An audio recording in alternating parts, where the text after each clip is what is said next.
इस क्वेश्चन में total 5 parts हैं, मतलब कि इसमें 5 ट्राइंगल्स हैं।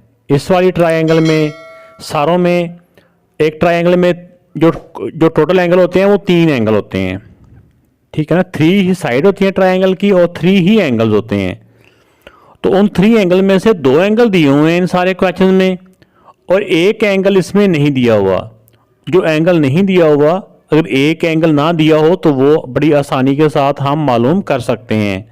वो कैसे मालूम कर सकते हैं? क्योंकि एक रूल है, प्रॉपर्टी है कि एक ट्रायंगल के तीनों एंगल का जो सम होता है ना, तीनों एंगल का सम वो 180 डिग्री होता है। ये एक रूल है। ट्रायंगल जिस शेप की मर्जी हो उसके तीनों एंगल को प्लस करो तो 180 के इक्वल होता है। तो 180 में से जो 2 एंगल दिए होंगे उनको माइनस कर देंगे तो तीसरा एंगल आ जाएगा। आइए इनको सॉल्व करते हैं। तो इसमें ये वैल्यू दी हुई है और ये एंगल सी मालूम करना है। ये जो साइन होता है ना, इसको एंगल बोलते हैं, एंगल जाविया। तो एज वी नो दैट कि ट्रायंगल के तीनों एंगल को प्लस करें, तीनों एंगल जो होते हैं तीनों एंगल को प्लस करें तो आंसर होता है 180 डिग्री। ये एक रूल है। अब इसमें जो 2 एंगल दिए हुए हैं उनकी जगह पे उनकी वैल्यू हम रिप्लेस कर देंगे, वैल्यू उनकी पुट कर देंगे।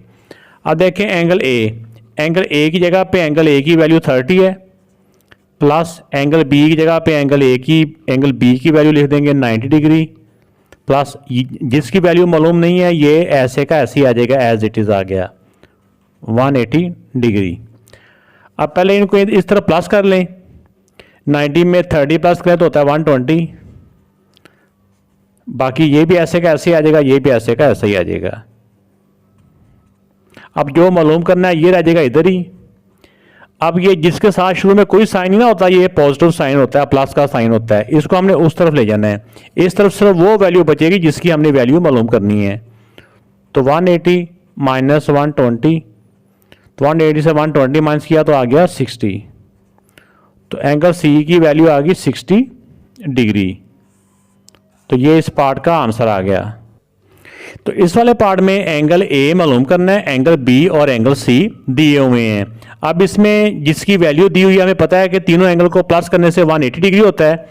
तो इसमें जो जिन एंगल्स की वैल्यू दी हुई है उनकी जगह पे हम उनकी वैल्यू पुट करते जाएंगे और जिसकी वैल्यू नहीं दी हुई वो ऐसे का ऐसे नीचे आ जाएगा। तो एंगल बी की जगह पे आ गया 78 डिग्री, प्लस एंगल सी की जगह पे एंगल सी की वैल्यू है 45। ये 45 आ गया इक्वल टू 180। अब इन दोनों को पहले प्लस कर लें, फिर उस तरफ जाके इनका साइन चेंज हो जाएगा। तो चाहे हम इसको ऐसे भी उधर ले जाएं तो फिर भी गलत नहीं है। तो लेकिन पहले इनको जितना हम सिंप्लीफाई कर सकते हैं, जितना हम इनको सॉल्व कर सकते हैं सॉल्व कर लें तो ज़रा अच्छा लगता है। अब 78 में 45 को प्लस करें तो ये हो जाता है 123 इक्वल टू ये एज इट इज़ आ गया। अब जिसकी वैल्यू मालूम करनी है वो रह जाएगा इधर ही। ये प्लस 123 है, उस तरफ जाके ये तो पहले था ना उस तरफ, ये प्लस का है, उस तरफ जाके इक्वल के उस तरफ जाके ये माइनस का हो जाएगा।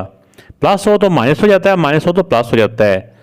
तो अब इनको सॉल्व कर ले। 180 में से 123 को जब हम माइनस करेंगे तो इसका आंसर आ जाएगा 57। तो आपने इनको रफ में, चाहे आपको अगर ऐसे ज़बानी ना पता चले तो आप रफ में इसको ऊपर आके इससे माइनस कर लेंगे तो ये आंसर आ जाएगा। तो थर्ड पार्ट में एंगल ए दिया हुआ है 70.5, एंगल बी फाइंड करना है और एंगल सी 98.9 दिया हुआ है। तो अब इसमें जो एंगल बी फाइंड करना है ये ऐसे आ जाएगा। बाकी ए की जगह पे भी एंगल ए की जगह पे एंगल ए की वैल्यू लिख देंगे 70.5 plus angle B plus angle C की जगह पे एंगल सी की वैल्यू आ जाएगी 98.9 इक्वल का इक्वल और 180 का 180 आ गया। अब 70.5 और 98.9 को हम प्लस कर लेंगे। ये डेसिमल का है लेकिन इसमें आपने परेशानी होना है कि ये डेसिमल में आ गया तो अब क्या बनेगा। इस तरह करके प्लस माइनस में हमेशा डेसिमल के नीचे डेसिमल आता है, इनको प्लस कर लेना है। 9 और 5 4, डेसिमल के नीचे डेसिमल, 8 और 1 9, 7 और 9 16, 169.4 आ गया। तो इन दोनों को प्लस किया, इन दोनों को, तो आ गया 169.4 प्लस एंगल बी इन दोनों को प्लस किया तो ये आ गया, ये एंगल बी ऐसे का ऐसे आ गया 180। अब एंगल बी रह जाएगा इधर ही, ये जो वैल्यू है ना जिससे पहले कोई साइन ना होता, ये प्लस का साइन होता है, पॉजिटिव का साइन होता है। तो जब ये इक्वल के उस पार जाता है ना तो पॉजिटिव का साइन जो होता है ना ये नेगेटिव में बदल जाता है ऐसे। अब 180 में से इसको आप माइनस कर दें, तो माइनस करने हुए आपने भाई ये देखना है कि जिसका डेसिमल कहीं नहीं है उसका डेसिमल 180 का डेसिमल यहाँ पे होगा ना, अगर कहीं ना हो तो 180 को लिखना है हमने ऊपर ऐसे करके, ये डेसिमल आ गया। अब 169.4 ऊपर कुछ ना हो तो ज़ीरो हम लगा सकते हैं। 180 में से इसको माइनस करना है। अब ज़ीरो से तो 4 माइनस ना होता, इधर से हम बोरो करेंगे, जिसको बच्चे कैरी कहते हैं, आपने बोरो कहना है। इसका 10 में से 4 गया 6, यहाँ 9 रह गया, 9 में से 9 गया 0, ये डेसिमल के नीचे डेसिमल आता है। और 7 से 6 माइनस किए 1, तो ये आ गया 10.6। तो एंगल बी की वैल्यू आ गई 10.6 डिग्री। तो ये बेटा इस पार्ट का आंसर आ गया। फोर्थ पार्ट में एंगल ए की वैल्यू दी हुई है 22 होल 1/2 और एंगल बी की 115 होल 1/2 और एंगल सी मालूम करना है। तो 1/2 क्या होता है? 1/2 का मतलब होता है हाफ, ठीक है ना, आधा। तो ये भी 1/2 है, हाफ। इसको 0.5 भी लिख सकते हैं, 22.5। 1/2 का मतलब 0.5 का मतलब भी हाफ ही होता है ना। तो जिस तरह से मर्जी आप लिख सकते हैं। तो पहले हम इसकी लिख दें कि तीनों एंगल का सम 180 के इक्वल होता है। तो इसको हम दो तरह से लिख सकते हैं। जैसे 22 में 115 प्लस करें तो 137 होता है। सर इन वालों को प्लस करें तो, जिनको मैंने अंडरलाइन किया, ये हाफ और ये हाफ मिलके एक मुकम्मल हो जाता है, यानी 1 हो जाता है। हाफ ये 0.5 और 0.5 को प्लस करें तो 1 हो जाता है। इसके अंदर 1 और प्लस कर लें तो ये 138 हो जाता है। इस तरह भी आप कर सकते हैं, नहीं तो आप इसको 22.5 लिख लें और इसको भी 115.5 लिख लें। तो फिर भी आप इनको प्लस करोगे तो फिर भी 138 आ जाएगा। तो जिस तरह से मर्जी आप इसको प्लस कर सकते हैं। तो एंगल ए की जगह पे एंगल ए की वैल्यू लिख लें 22.5, एंगल बी की जगह पे एंगल बी की वैल्यू लिख दें, और एंगल सी को क्या मालूम करना है तो ये एज इट इज आ जाएगा। अब इन दोनों को प्लस करें तो जिस तरह ये 138 आया है, 138.0 होता है, लेकिन पॉइंट के बाद अगर 0 हो तो उसकी लिखने की ज़रूरत नहीं होती। ये as it is equal to 180। अब एंगल सी जिसकी वैल्यू मालूम करनी है ये रह जाएगा इधर ही, ये वाली वैल्यू इक्वल के दूसरी तरफ चली जाएंगी। 138 प्लस का है, दूसरी तरफ जाके माइनस का हो जाएगा 138।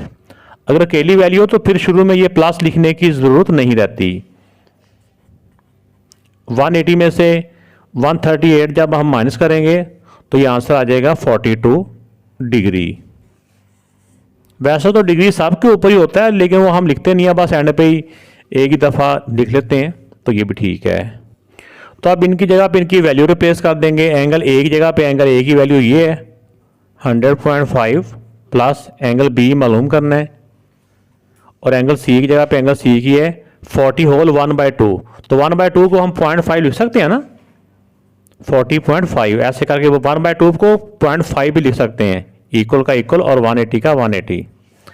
अब इन दोनों को प्लस कर लें। पहले पॉइंट के इधर वालों को 100 में 40 प्लस करें तो 140।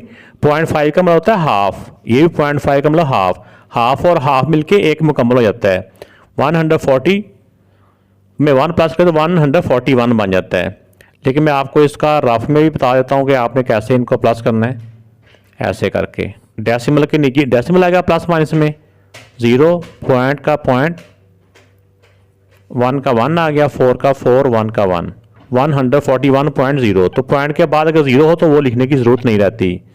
141 plus angle B equal to, इन दोनों को तो प्लस कर दिया ना, इन दोनों को प्लस करके एक वैल्यू बन गई है।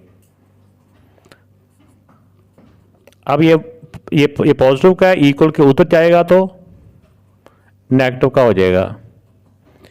माइनस किया तो ये आ जाएगा 39 डिग्री। तो ये एंगल बी की वैल्यू आ गई। चैनल को सब्सक्राइब नहीं किया तो लाजमी तौर पे सब्सक्राइब कर गए और बेल आइकन का बटन प्रेस करें ताकि वीडियो बनाने वाले की हौसला अफजाई हो। अल्लाह हाफिज़।